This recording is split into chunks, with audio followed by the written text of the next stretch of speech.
ETF index mutual funds నేర్చుకుని stock మార్కెట్లో రాణించాలనుకుంటున్నారా? వెంటనే ఈ నెంబర్కి కాల్ చేయండి. నమస్తే శ్రావ్య గారు. నమస్తే రాధా గారు. సో ఈ మధ్య కాలంలో మనం అందరం చాలా వీడియోస్ చూసామండి. పబ్లిక్ రొమాన్స్ ట్రైన్లో కానీ, బైక్ మీద కానీ, బస్సులలో కానీ, మెట్రోలలో కానీ, నిజంగా వీటిని చూడాలి అంటే చూసే వాళ్ళకి చాలా ధైర్యం కావాలి ఏమో. దాని గురించి శ్రావ్య గారిని అడిగి తెలుసుకుందాం. సో శ్రావ్య గారు, అంటే నలుగురిని చూసి కొన్ని చెయ్యాలి అంటే భయంతో ఉండాలి. ఇప్పుడు భయము అనేది ఎక్కడా కనిపించట్లేదు. అవునండి. వాళ్ళని వాళ్ళు మైమరిచిపోతూ ఉన్నారు అనిపిస్తుంది. సో చాలా చూసాం మనం ట్రైన్లో కానీ, బస్లో కానీ. ఇలా ఈ పబ్లిక్ రొమాన్స్తో పబ్లిక్ చాలా ఇబ్బంది పడిపోతూ ఉంటారు. అవునండి, ట్రూ. ఇప్పుడు నేను ఇక్కడ 3 విషయాలు మాట్లాడదాం అనుకుంటున్నానండి. ఇలా ఎవరైతే ఇట్లా పబ్లిక్గా రొమాన్స్ చేసుకుంటున్నారో వీళ్ళని చూసి పబ్లిక్ తిట్టుకుంటారు కదండి. వాళ్ళ పిల్లలు కూడా అక్కడ ఉండొచ్చు. లైక్ ఫర్ ఎగ్జాంపుల్ మొన్న అయిన ఆ ట్రైన్లో ఇన్సిడెంట్. ఇప్పుడు పిల్లలు కనుక ఉంటారు, పేరెంట్స్ తిడతారు, వీళ్ళకేంటి సిగ్గు లేకుండా ఇలా చేస్తున్నారు అని అన్నప్పుడు ఈ పిల్లలకి అర్థం కాదండి. ఆ విషయమే తప్పు అనుకుంటారు. ఆ విషయం ట్రైన్లో చేయడం తప్పు. ఏదైతే జరుగుతుందో అది ట్రైన్లో చేయడం తప్పు. పర్సనల్గా ఎవరు ఏం చేసుకుంటారో అది వాళ్ళ ఇష్టం అండి. ట్రైన్లో జరుగుతున్నది అది తప్పు, ఇలా పబ్లిక్గా చేయకూడదు అనే విషయం వాళ్ళకి అర్థం కాదు. ఓవరాల్గా అది తప్పు. సో ఈ పిల్లలకి ఏంటి, రేపొద్దున రిలేషన్షిప్లో అదొక ఇంప్రింట్. ఇది నాన్ సెన్స్.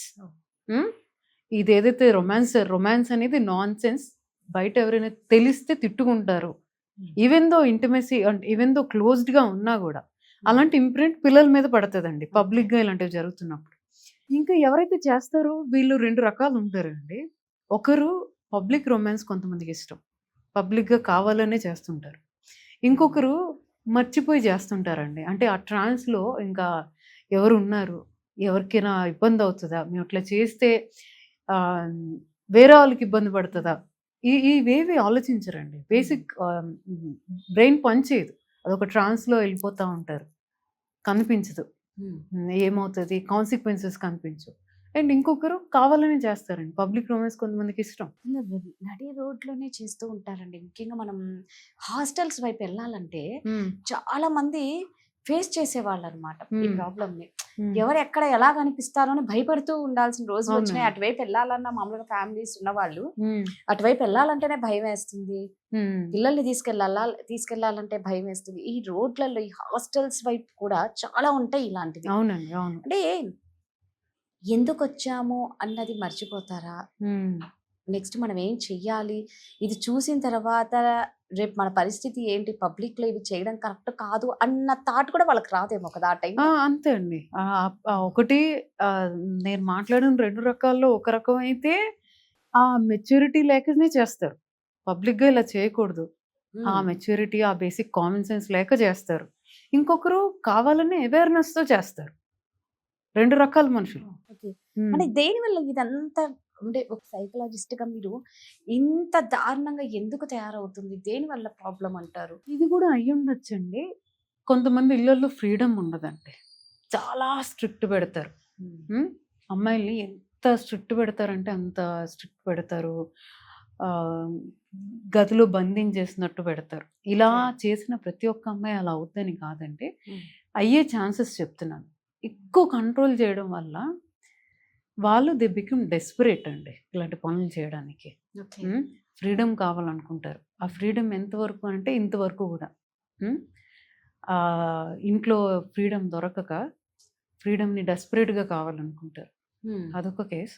ఇందాక మనం చెప్పినట్టు కొంతమందికి ఇష్టం, అట్లా చేస్తారు, కావాలని అవేర్నెస్తోనే పబ్లిక్గా తెలిసి చేస్తారు. ఇంకొక రకం మర్చిపోతారు ఎక్కడున్నాం ఏంటి, అదొక ట్రాన్స్లో అలాగా వెళ్ళిపోయి. ఇదంతా పక్కన పెడితే ఇప్పుడు మామూలుగా ఈ రొమాన్స్ చేసుకునే వీడియోస్ ఒకటి తీసుకుంటూ ఉంటారు, ఎమోషనల్ గా బ్లాక్ మెయిల్ చేస్తూ ఉంటారు. అంటే మీ దగ్గర నాకు తెలిసి మీది క్లయింట్స్ కూడా మీకు బాగానే వస్తారు కాబట్టి. సో అంటే ఒక్కొక్కసారి ఏమైపోతుందంటే ఆ అమ్మాయి చాలా వీక్ అయిపోయి సూసైడ్ దాకా కూడా వెళ్తూ ఉంటారు. అది కంప్లీట్ హెల్ప్లెస్ అండి. ఆ అమ్మాయి ఎవరికూ చెప్పుకోలేదు, అయిపోయింది, ఏదో ఇన్సిడెంట్, రికార్డ్స్ తీశారు, ఫొటోస్ తీశారు, లేకపోతే వాట్ ఎవర్ ఇట్ ఇస్, వాళ్ళ దగ్గర ఎవిడెన్స్ పెట్టుకున్నారు. ఎవిడెన్స్ పెట్టుకొని మళ్ళీ పిలిపించుకోవడం కానీ ఆ అమ్మాయిని మళ్ళీ ఆ ఎమోషనల్ బ్లాక్మెయిల్ చేసి మళ్ళీ ఎలాగో ఒక రకంగా వాళ్ళకి ఏం కావాలంటే అది చేయడం కానీ.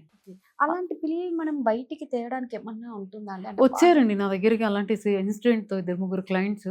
హ్మ్. ఎమోషనల్ బ్లాక్‌మెయిలింగ్ అని ఫోటోస్ పెట్టుకొని అవిను. హ్మ్. అది టు సమ్ ఎక్స్‌టెంట్ అది కౌన్సెలింగ్ కన్నా అంటే లీగల్ యాక్షన్సే కరెక్ట్. అక్కడ అవసరం అండి. హ్మ్. ఎందుకంటే మేము కౌన్సెలింగ్ ఎంతవరకు ఇవ్వగలం? ఆ అమ్మాయికి ధైర్యం చెప్పగలమే యెస్. తప్ప, ఆ! అక్కడ అవుతున్న ఏదైతే సొల్యూషన్ స్టాప్ చేయలేరు కదా అక్కడ మీరు ఆ అది ప్రాబ్లమ్‌ని. అక్కడది ఏం చేయలేమండి. యెస్. సో, అలాంటి కేసులో డెఫినిట్‌గా లీగల్ యాక్షన్స్ తీసుకోవాలండి. ఎప్పుడు అనంటే ఇలానే అండి. మళ్ళీ మళ్ళీ పిలిచి ఏదో ఒకటి అమ్మాయిని హెరాస్ చేయడం గాని, ఇలాంటివి చేస్తున్నప్పుడు డెఫినిట్‌గా ఇంకా లీగల్ యాక్షన్స్ తీసుకోవాల్సిందే. వాటెవర్ ద మిస్టేక్ హ్యాపెండ్ ఏదైతే యెస్. అయిపోయిందో అయిపోనియండి. హ్మ్. ఇంకా నువ్వు ముందుకెళ్ళి ఎవరికీ చెప్పకుండా, ఎవరితో ఏమి చెప్పుకోలేక సూసైడ్ అటెంప్ట్ చేసుకోవడం ఇలాంటివేవో చేసుకుంటే అది that is not solution. But వాళ్ళు ఆ టైంలో మెంటలీగా స్ట్రాంగ్‌గా ఉండాలంటే చాలా కష్టం చాలా కదండీ! చాలా కష్టమండి. ఒకటి ఒక రాంగ్ ఇలాంటి మనిషితోనా నేను యెస్. రిలేషన్‌షిప్ పెట్టుకున్నాను. అనే ఒక లాంటి గిల్ట్ తినేస్తదండి. మరి అంటే అప్పుడు మీ దగ్గరికి అప్రోచ్ అవ్వచ్చు అనుకుంటా. ఎందుకంటే వాళ్ళు ఆ! మెంటలీగా ఆ స్ట్రాంగ్ స్ట్ అవ్వాలి కదా ఆ ఫస్ట్. ఆ స్టేట్ నుండి అదే అండి. ఆ ఎమోషనల్ వీక్ మూవ్‌మెంట్ ఏది ఉంటదో ఆ హ్మ్. టైంలో వస్తే డెఫినిట్‌గా హెల్ప్ అవుతది. హ్మ్. బట్ ద థింగ్ ఈస్ తర్వాత ఏంటి? యెస్. అవతల మనిషిని నేను కంట్రోల్ చేయలేను. అవతల అవును. అవును. మనిషికి నేను థెరపీ ఇవ్వలేను. అవతల యెస్. మనిషిని నువ్వు సరిగ్గా ఉండు అని నేను చెప్పలేను. రైట్. సో, అవతల మనిషిని నువ్వు కంట్రోల్ చేయాలి. వాళ్ళు హ్మ్. చేస్తున్న పనులు నువ్వు ఆపాలి అనంటే యూ హావ్ టు ఇంకా రైట్. లీగల్లీ ఎళ్ళాల్సిందే ఇంకా. వెళ్ళాలి. అక్కడ వేరే ఆప్షన్ కూడా లేదు. అంటే అక్కడ దాకా వెళ్ళాలి అంటే ఫస్ట్ మెంటలీగా అమ్మాయిలు స్ట్రాంగ్‌గా ఉండాలి. అవునండి. ఆ టైంలో ఉండరు. బట్ ఉండాలి అంటే ఇలా సైకాలజిస్ట్‌లని కలిస్తే ఖచ్చితంగా ఫస్ట్ స్ట్రాంగ్‌గా ఉంటే నెక్స్ట్ స్టెప్ ఏదా అనేది వేయగలుగుతారు. అవునండి. ట్రూ. మెంటలీగా వీక్ అయిపోయి సూసైడ్ చేసుకుంటే రేపు ఇంకా ఎలాగైనా సూసైడ్ ఎందుకు చేసుకుంటారన్నది అర్థం కాదు. సూసైడ్ చేసుకున్నాక ఇంకా ఎక్కువ తెలుస్తది అవునండి. అంటే అది సొల్యూషన్ అనుకుంటారు. అనుకుంటారు. That's not solution. అంటే అది మీకేదో హ్మ్. Permanent solution yes. లాగా ఆ టైంకి కనిపిస్తది. బట్ అది ఇంకా ఎక్కువ అయిపోతది. ఆ! ఇంకా ఎక్కువ బయటికి కనిపిస్తదేమో అవును. అనిపిస్తుంది. ఎక్కువ ఎక్స్‌పోజర్ యెస్. అవుతది. మీ ఖచ్చితంగా. పేరెంట్స్‌కి ఎక్కువ బాధ. యెస్. ఒక హ్మ్. పక్క బిడ్డ లేదు అన్న బాధ, ఓ పక్క హ్మ్. ఇవన్నీ బయటికొస్తాయి.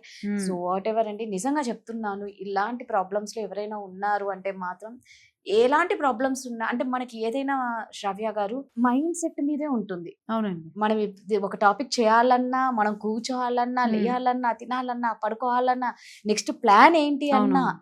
ప్రతిదీ మన మైండ్ మీదే ఆధారపడి ఉంటుంది కాబట్టి ఎలాంటి ప్రాబ్లమ్స్ ఉన్నా ఖచ్చితంగా మనకి ఒక సొల్యూషన్ కావాలి అంటే సైకాలజిస్ట్‌ని ఖచ్చితంగా కలవండి. సీక్రెట్‌గానే ఉంచుతారు. యాహ్! అండి. కాన్ఫిడెన్షియల్ అండి. మీరు హ్మ్. నేను క్లయింట్స్‌కి ఇది చెప్తున్నాను. ఎవరైతే ఆడియన్స్ చూస్తున్నారో. హ్మ్. సో, మా దగ్గరికి ఎవరైతే వస్తారో మీ ఇన్ఫర్మేషన్ గాని ఇవన్నీ గూడా చాలా కాన్ఫిడెన్షియల్‌గా ఉంచుతాం. యెస్. ఇది ఒక సేఫ్ స్పేస్. యెస్. మీరేదైనా వచ్చి మీరు మాట్లాడండి. మీ ఇన్ఫర్మేషన్ చాలా కాన్ఫిడెన్షియల్. సో, అదే అండి. ప్రతిదానికి ఒక సొల్యూషన్ ఉంటుంది.